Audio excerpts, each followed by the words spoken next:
ಮನುಷ್ಯನ ಜೀವನದಲ್ಲಿ ಯಾವ ಸಮಯದಲ್ಲಿ ಅದೃಷ್ಟ ಖುಲಾಯಿಸುತ್ತದೆ ಅನ್ನೋಕೆ ಹೇಳೋಕೆ ಸಾಧ್ಯನೇ ಇಲ್ಲ.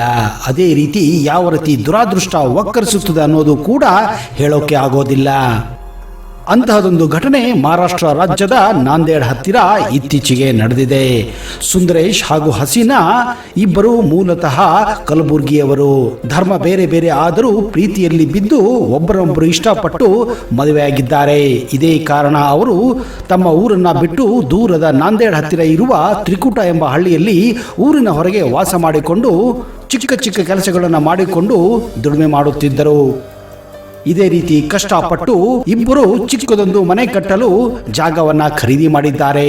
ಹೀಗೆ ಸ್ವತಃ ತಾವೇ ಮನೆಗೆ ಅಡಿಪಾಯ ಹಾಕಲು ನಿರ್ಧಾರ ಕೂಡ ಮಾಡಿದ್ದಾರೆ. ಯಾಕಂದ್ರೆ ಅವರಿಗೆ ಮನೆ ಕಟ್ಟಲು ಅಷ್ಟೊಂದು ದುಡ್ಡು ಕೂಡ ಇರಲಿಲ್ಲ.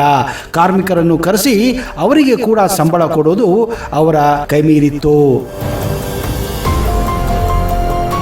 ಇದೇ ಕಾರಣ ಅಡಿಪಾಯ ಹಾಕಲು ಮಣ್ಣನ್ನು ಅಗೆಯುತ್ತಿರುವಾಗ ವಿಚಿತ್ರ ಏನೆಂದರೆ ಅವರಿಗೆ ಒಂದು ಚಿನ್ನದ ನಾಣ್ಯ ಸಿಗುತ್ತದೆ. ಆ ನಾಣ್ಯವು ಚಿನ್ನದ್ದೋ ತಾಮ್ರದ್ದೋ ಅಥವಾ ಬೇರೆಯ ಲೋಹದ್ದೋ ಎಂದು ಪರೀಕ್ಷೆ ಮಾಡಲು ನಾಂದೇಡಿಗೆ ಹೋಗಿ ಆಭರಣ ಅಂಗಡಿಯಲ್ಲಿರುವ ಮಾರವಾಡಿ ಜೊತೆ ಇದನ್ನು ಪರೀಕ್ಷೆ ಮಾಡಲು ನಿರ್ಧಾರ ಮಾಡುತ್ತಾರೆ. ಇದನ್ನು ಕಂಡು ಪರೀಕ್ಷೆ ಮಾಡಲು ಮಾರವಾಡಿ ತಕ್ಷಣಕ್ಕೆ ಗಾಬರಿ ಹಾಗೂ ಆಶ್ಚರ್ಯಚಕಿತನಾಗುತ್ತಾನೆ. ಯಾಕಂದ್ರೆ ಇದು ಅಂತಿಂತಹ ಚಿನ್ನದ ನಾಣ್ಯವಾಗಿರಲಿಲ್ಲ. ಇದು ಮರಾಠ ಕಾಲದ ಅಂದರೆ ಶಿವಾಜಿ ಕಾಲದ ಚಿನ್ನದ ನಾಣ್ಯವಾಗಿತ್ತು. ಇದಕ್ಕೆ ಬಹು ಬೇಡಿಕೆ ಇದೆ ಎಂದು ತಕ್ಷಣವೇ ಮಾರವಾಡಿಗೆ ಗೊತ್ತಾಗುತ್ತದೆ. ಮಾರವಾಡಿ ಇದು ಚಿನ್ನದ ನಾಣ್ಯ, ಜೊತೆಗೆ ಇದಕ್ಕೆ ಒಳ್ಳೆಯ ಬೆಲೆ ಕೊಡುತ್ತೇನೆ ಎಂದು ಕೂಡ ಸುಂದರೇಶ್ ಹಾಗೂ ಹಸೀನಾಗೆ ಹೇಳುತ್ತಾನೆ. ಆದರೆ ಬಡವರಾದ ಸುಂದರೇಶ್ ತಕ್ಷಣವೇ ನಿರ್ಧಾರ ತೆಗೆದುಕೊಳ್ಳಲು ಹಿಂದೇಟು ಹಾಕುತ್ತಾರೆ. ಸುಂದರೇಶ್ ಹಾಗೂ ಹಸೀನಾ ದಂಪತಿಗಳು ಸ್ವಲ್ಪ ವಿಚಾರ ಮಾಡಿ ಆಮೇಲೆ ಬರುತ್ತೇವೆ ಎಂದು ಹೇಳಿ ಅಲ್ಲಿಂದ ವಾಪಸ್ಸು ಊರಿಗೆ ಬರುತ್ತಾರೆ.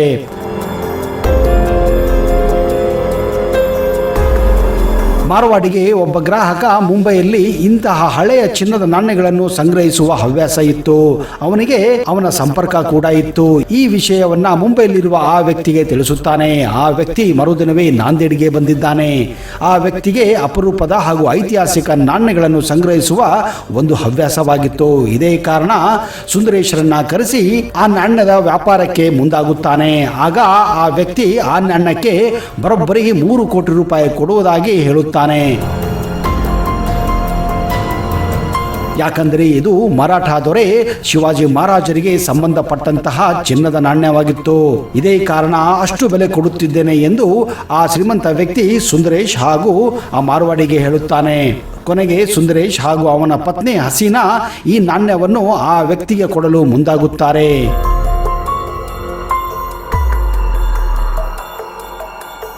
ನೋಡಿದಿರಾ ಸ್ನೇಹಿತರೆ, ಅದೃಷ್ಟ ಅನ್ನೋದು ಯಾವ ರೀತಿ ಬರುತ್ತದೆ ಅಂತ. ಒಂದು ಹೊತ್ತಿನ ಊಟಕ್ಕೂ ಕೂಡ ಕಷ್ಟಪಡುತ್ತಿದ್ದಂತಹ ಸುಂದರೇಶ್ ಹಾಗೂ ಹಸೀನಾ ಈಗ ಕರೋಡ್ಪತಿಗಳಾಗಿದ್ದಾರೆ. ಇದಕ್ಕೆ ಅನ್ನೋದು ಯಾವ ಸಮಯದಲ್ಲಿ ಅದೃಷ್ಟ ಯಾವ ರೀತಿ ಖುಲಾಯಿಸುತ್ತದೆ ಎಂದು.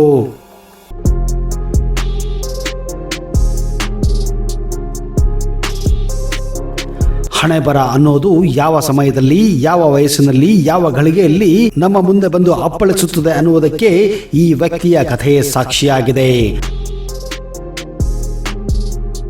ಜಾಲಪ್ಪ ಎನ್ನುವ ವ್ಯಕ್ತಿ ತನ್ನ ಜೀವನವನ್ನ ವ್ಯವಸಾಯಕ್ಕೆ ಮುಡುಪಾಗಿಟ್ಟಿದ್ದ ಹಾಗೂ ಒಬ್ಬ ಒಳ್ಳೆಯ ರೈತ ಕೂಡ ಆಗಿದ್ದ. ಆದರೆ ಕಾಲಕ್ಕೆ ಮಳೆಯಾಗದ ಕಾರಣ ದಿನದಿಂದ ದಿನಕ್ಕೆ ಅವನ ಜೀವನ ಹಾಗೂ ಕುಟುಂಬ ಬಡತನದಲ್ಲಿ 2 ಹೊತ್ತು ಅನ್ನಕ್ಕಾಗೂ ಕೂಡ ಕಷ್ಟಪಡುವಂತಹ ಸ್ಥಿತಿ ಎದುಗುತ್ತದೆ. ಒಮ್ಮೊಮ್ಮೆ ಮನೆಯಲ್ಲಿ ಮಕ್ಕಳನ್ನು ಸಾಕುವ ಸ್ಥಿತಿ ಚಿಂತಾಜನಕವಾಗಿದ್ದಾಗ ಜಾಲಪ್ಪ ಎಷ್ಟೋ ಬಾರಿ ಹೊಲದಲ್ಲಿದ್ದ 200 ವರ್ಷ ಹಳೆಯ ಮರಕ್ಕೆ ನೇಣು ಹಾಕಿಕೊಂಡು ಆತ್ಮಹತ್ಯೆ ಮಾಡಬೇಕೆನ್ನುವ ವಿಚಾರ ಮಾಡುತ್ತಾ ಇದ್ದ. ಹೊಲದಲ್ಲಿದ್ದ ಆ ಮರ ನಿಜಕ್ಕೂ ಮಧ್ಯಾಹ್ನದ ಸಮಯದಲ್ಲಿ ಜಾಲಪ್ಪ ಹಾಗೂ ಇತರರಿಗೆ ಒಳ್ಳೆಯ ನೆರಳನ್ನು ಕೊಡುತ್ತಿತ್ತು. ಹಾಗೂ 100 ವರ್ಷ ಹಳೆಯ ಈ ಮರ ಜಾಲಪ್ಪನ ಪಾಟಿಗೆ ಕಾಮಧೇನುವೇ ಆಗಿತ್ತು. ಆದರೆ ಬರಗಾಲ, ಮಳೆ ಇಲ್ಲದ ಕಾರಣ ಆ ಮರವು ಕೂಡ ಬತ್ತಿ ಹೋಗಿತ್ತು.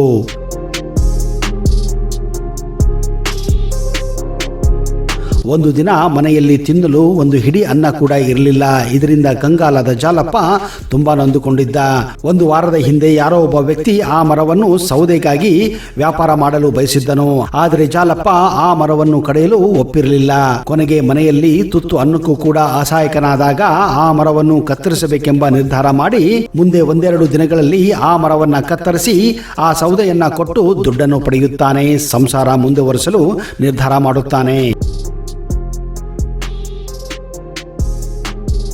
ಮನೆಯಲ್ಲೂ ಕೂಡ ಅಡಿಗೆ ಮಾಡೋಕೆ ಸೌದೆ ಕೂಡ ಇರಲಿಲ್ಲ. ಇದೇ ಕಾರಣ ಮರದ ಬೇರನ್ನು ಎತ್ತಿ ಕತ್ತರಿಸಿ ಅದನ್ನ ಮನೆಯ ಮಟ್ಟಿಗೆ ಬಳಸಬೇಕೆಂದು ನಿರ್ಧಾರ ಮಾಡುತ್ತಾನೆ. ಅವತ್ತು ಬೆಳಗ್ಗೆ ಜಾಲಪ್ಪ ಹೋಗಿ ಆ ಮರದ ಬೇರನ್ನು ಕತ್ತರಿಸಲು ಪ್ರಾರಂಭಿಸುತ್ತಾನೆ. ಬೇರುಗಳು ತುಂಬಾ ಗಟ್ಟಿಯಾಗಿದ್ದವು. ಸಾಯಂಕಾಲದವರೆಗೂ ಕೆಲಸ ಮುಗಿಯಲಿಲ್ಲ. ಇನ್ನೇನು ಸೂರ್ಯಾಸ್ತದ ಸಮಯ. ಕೊನೆಯದಾಗಿ ಸ್ವಲ್ಪ ಕತ್ತರಿಸಿ ಆಮೇಲೆ ಮನೆಗೆ ಹೋಗೋಣ ಎಂದು ಮರದ ಬೇರನ್ನು ಕತ್ತರಿಸಿದಾಗ ಆ ಮರದ ಬೇರಿನ ಕೆಳಗೆ ಜಾಲಪ್ಪನಿಗೆ ಏನೋ ಒಂದು ಮಡಿಕೆ ಆಕಾರದ ವಸ್ತು ಸಿಗುತ್ತದೆ. ಅದನ್ನು ತೆಗೆದು ನೋಡಿದಾಗ ಚಿನ್ನದ ನಾಣ್ಯಗಳು, ಆಭರಣಗಳು ಇದ್ದವು. ಜಾಲಪ್ಪ ಇದನ್ನು ನೋಡಿ ದಿಗ್ಭ್ರಾಂತನಾಗುತ್ತಾನೆ. ಇದು ಕನಸೋ ಅಥವಾ ನನಸೋ ಎಂದು. ಇದನ್ನು ಯಾರಿಗೂ ತಿಳಿಯದ ಹಾಗೆ ತಮ್ಮ ಮನೆಗೆ ತೆಗೆದುಕೊಂಡು ಹೋಗಿ ತಮ್ಮ ಕುಟುಂಬದ ಜೊತೆ ಈ ವಿಷಯವನ್ನ ಹಂಚಿಕೊಳ್ಳುತ್ತಾನೆ. ಅಲ್ಲಿಂದ ಆ ಕುಟುಂಬದ ಜೀವನವೇ ಬದಲಾಗಿ ಹೋಗುತ್ತದೆ. ಆಗ ಜಾಲಪ್ಪನಿಗೆ ತನ್ನ ತಾತ ಹೇಳುತ್ತಿದ್ದ ಒಂದು ಮಾತು ನೆನಪು ಬರುತ್ತದೆ. ತಮ್ಮ ಹೊಲದಲ್ಲಿ ಒಂದು ಕಡೆ ಖಜಾನೆಯನ್ನು ಮುಚ್ಚಿಡಲಾಗಿತ್ತು. ಜಾಲಪ್ಪ ಚಿಕ್ಕವನಿದ್ದಾಗ ಈ ಕತೆ ಕೇಳಿದ್ದು. ಆಮೇಲೆ ಜಾಲಪ್ಪ ಯಾವತ್ತೂ ಈ ಕಥೆಯನ್ನ ಯಾವತ್ತೂ ಸೀರಿಯಸ್ ಆಗಿ ತೆಗೆದುಕೊಂಡಿರಲಿಲ್ಲ ಹಾಗೂ ಅದನ್ನು ಹುಡುಕಲು ಕೂಡ ಪ್ರಯತ್ನ ಮಾಡಿರಲಿಲ್ಲ. ಹಿಂದೆ ಜಾಲಪ್ಪನ ಪೂರ್ವಜರು ಅತ್ಯಂತ ಶ್ರೀಮಂತರಾಗಿದ್ದರು. ಅದರಲ್ಲಿ ಅವರ ಮುತ್ತಾತ ಖಜಾನೆಯನ್ನು ಕಳ್ಳರಿಂದ ತಪ್ಪಿಸಲು ಹೊಲದಲ್ಲಿ ಹುಗಿದು ಅದರ ಮೇಲೆ ಸಸಿಯನ್ನು ನೆಟ್ಟಿದ್ದನೆಂದು ಮಾತ್ರ ಅವರಿಗೆ ಗೊತ್ತಿತ್ತು. ಆದರೆ ಇದು ಕಟ್ಟುಕತೆ ಇರಬಹುದೆಂದು ಜಾಲಪ್ಪ ಆ ಖಜಾನೆಯನ್ನು ಹುಡುಕಲು ಯಾವತ್ತೂ ಪ್ರಯತ್ನ ಮಾಡಿರಲಿಲ್ಲ.